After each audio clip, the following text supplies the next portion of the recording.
트럼프 대선 메이트 자리에 부통령 후보죠. 여기에 JD 벤스가 지명이 됐는데요. 미니 트럼프라고 불리는 사람입니다. 트럼프 정책을 가장 잘 대변하고 있고 트럼프의 부족한 부분을 커버할 수 있는 젊은 정치인이에요. 이 향후 트럼프 임기가 끝나고 나면은 벤스가 대통령 후보로 나설 가능성이 있겠죠. 그러면 트럼프가 4년 하고 이제 다음번에 나오는 대통령은 8년 할 수 있으니까, 만약에 벤스가 8년까지 간다면은 최대 트럼프의 정책이 12년 동안 유효할 수도 있다는 겁니다. 그러면 반 트럼프 관련된 업종들, 기업들은 어둠의 시기가 올 수도 있다라는 거죠. 그런 점에서 잘 봐야 됩니다. 이 인물이 보통이 아니에요. JD 벤스라는 사람이 러스트벨트가 있는 오하이오 주에서 나온 상원 의원이기도 한데, 흑수저 성공 신화로도 되게 유명합니다. 84년생이에요. 나이가 굉장히 젊죠. 근데 벌써 미국의 부통령 자리에 오를 수도 있게 된 겁니다. 트럼프와 바이든의 약점인 나이를 젊은 부통령 후보로 이제 이미지를 커버할 수 있게 된 거죠. 미국의 러스트벨트가 어떤 곳이냐면요, 과거 트럼프와 바이든을 번갈아 찍어주면서 대통령을 결정짓는 주요 지역이었는데요. 러스트벨트에는 자동차, 철강같이 이제 구산업들이 많이 있었어요. 근데 이제 중국으로 공장들이 이전되면서 여기가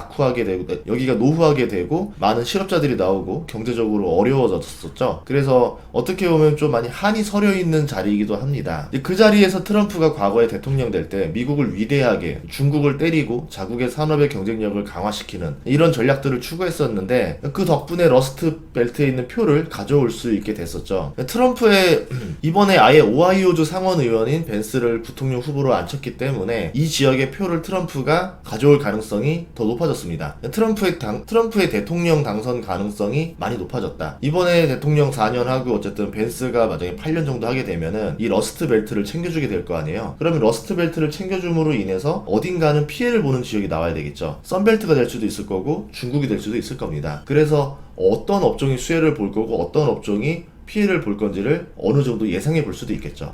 러스트벨트의 반대 개념으로 썬벨트가 있는데, 태양광, 전기차, 2차전지 공장들이 썬벨트에 있어요. 그래서 사람들이 러스트벨트를 챙겨야 되니까 썬벨트 산업들을 희생시킬 거 아니냐, 아무래도 또 썬벨트에 있는 산업들이 바이든이 좋아하던 정책들이 있었으니까 그런 거 아니냐라고 하는데, 제가 볼 땐 그렇지 않을 수도 있다라고 봅니다. 과거 트럼프가 승리했을 때 썬벨트에서도 승리를 거뒀었거든요. 자동차 철강이 있는 러스트벨트랑 전기차 2차전지 태양광이 있는 썬벨트 모두 표를 받아서 대통령이 됐었기 때문에, 아마 전략을 짜자면은 구산업과 신산업으로 구분해서 갈라치기를 하기보다는 중국을 때리면서 신사업을 지키는 전략을 유지하지 않겠는가, 이렇게 보고 있어요. 즉 전기차에 부정적이지 않겠는가 하는 우려가 나오는데, 저는 그렇지 않을 것 같다라고 생각하고 있습니다. 거기다가 전기차의 아버지인 일론 머스크가 트럼프를 적극 지지하고 있어요. 젊은 층의 강한 팬덤을 얻고 있는 일론 머스크, 그리고 러스트벨트 흑수저 출신의 성공시나 젊은 부통령 후보 벤스를 양쪽에 두고 있습니다. 트럼프는 늙었지만 양쪽을 지금 딱 보필하는 사람들이 굉장히 젊죠. 젊은 표와 구산업, 신산업을 모두 통합하는 전략을 쓰고 있다라는 거죠. 그런데 트럼프의 슬로건도 마침 또 이제 통합이라는 단어를 나타내고 있어요. 인물뿐만 아니라 이제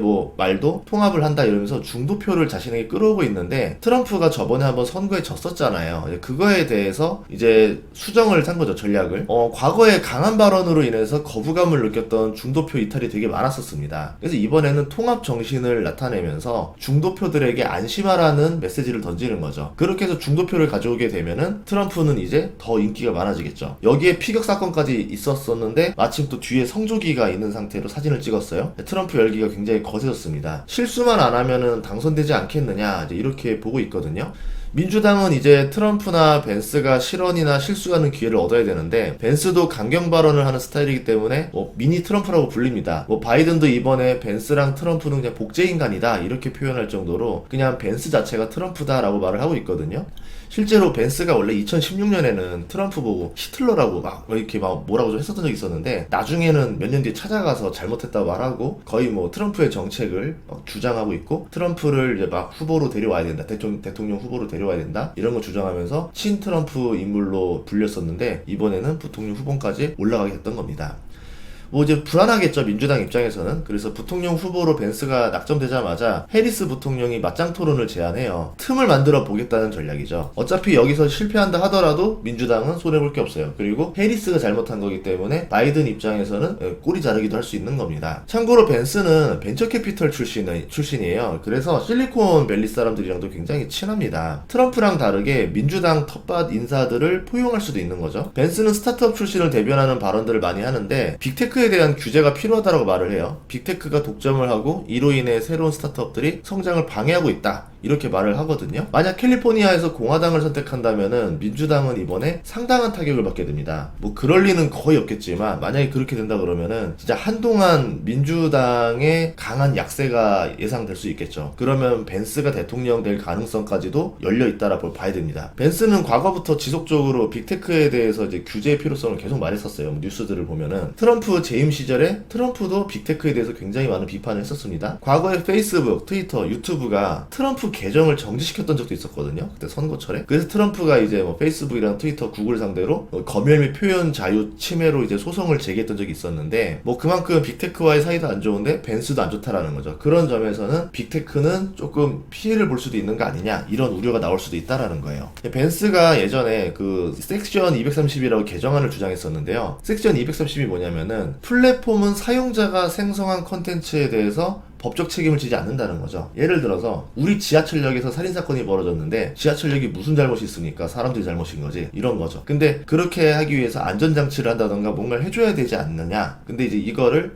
좀 안 하는 것들이 좀 있었죠. 그런 것들 때문에 좀 불만이 나온 거예요. 그러니까 글을 올린 사람을 처벌해야지 플랫폼을 처벌할 수 없다라는 법이라고 볼 수 있는 겁니다. 이 법 때문에 대인터넷 시대가 열렸고 대플랫폼의 시대가 열려서 인터넷 세상이 활짝 열린 거는 장점이긴 한데, 그래도 좀 단점들이 있죠. 아무래도 이제 플랫폼들이 검열을 통해서 정치적인 견해를 뭐 억압한다라든가 이런 주장들도 나올 수 있거든요. 그런 점들 때문에 공화당에서 좀 안 좋게 보는 것들이 있었는데, 아마 섹션 230 법안의 좀 개정이나 이런 것들을 강하게 주장할 가능성이 있어요. 그러면서 빅테크도 좀 규제를 해야 된다. 이렇게 되면은 누가 유리하냐면은 캘리포니아에 있는 스타트업들이 유리해집니다. 빅테크가 규제로 옴짝달싹 못하게 만들어 놓은 상태가 되면은 작은 기업들은 공간이 열려요. 과거에 마이크로소프트가 반독점 법안으로 이제 법정에 불려다니면서 이제 엄청 묶여있던 적이 있었잖아요. 그때 탄생한 게 이제 뭐 구글이라던가 뭐 메타라던가 뭐 여러 기업들이 이제 그때 빅테크가 활짝 열리게 됐던 거거든요. 결국은 이번에 섹션 230 개정안이 나오면은 지금의 빅테크가 아니라 뉴 빅테크들이 또 나올 수 있는 시대가 열릴 것이다. 그럼 투자자 입장으로서는 빅테크보다는 이제 다음 빅테크가 무엇이 될지를 찾아보고 그 기업들을 미리 투자하는 전략도 나쁘지 않다라는 거죠. 뭐 아마 그렇게 흘러갈 수도 있지 않을까라고 좀 생각이 되고 있습니다.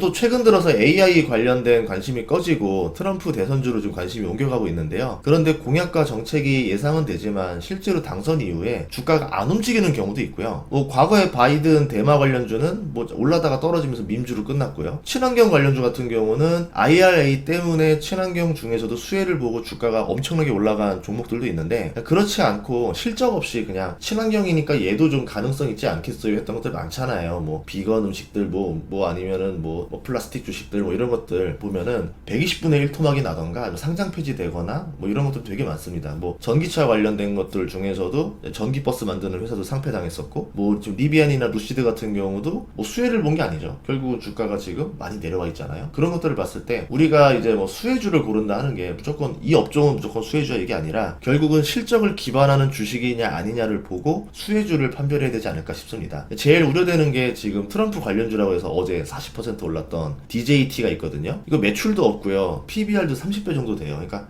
그냥 껍데기주에다가 최근에는 이제 그거 BW 상환 해야 되면서 1.4억 주에서 2억 1천만 주까지 올라갈 거거든요. 희석도 엄청나게 시켜야 됩니다. 그런데 대중의 관심만으로 주가가 오르는 이런 주식에 투자를 한다는 거는 그냥 돈 먹기 지금 뭐 카지노 게임하고 있다 이렇게 봐야 되겠죠. 그래서 이제 투자를 하려면은 실적과 있는 연관된 주식들을 해야 된다. 그러니까 아무리 대선 정책주라고 하더라도 실적 없이는 결국은 오랫동안 상승하기는 어렵다. 이렇게 말씀드리고 싶습니다. 다음 시간에도 좋은 정보로 찾아뵙겠습니다. 구독과 좋아요, 알림 설정 부탁드릴게요. 고맙습니다.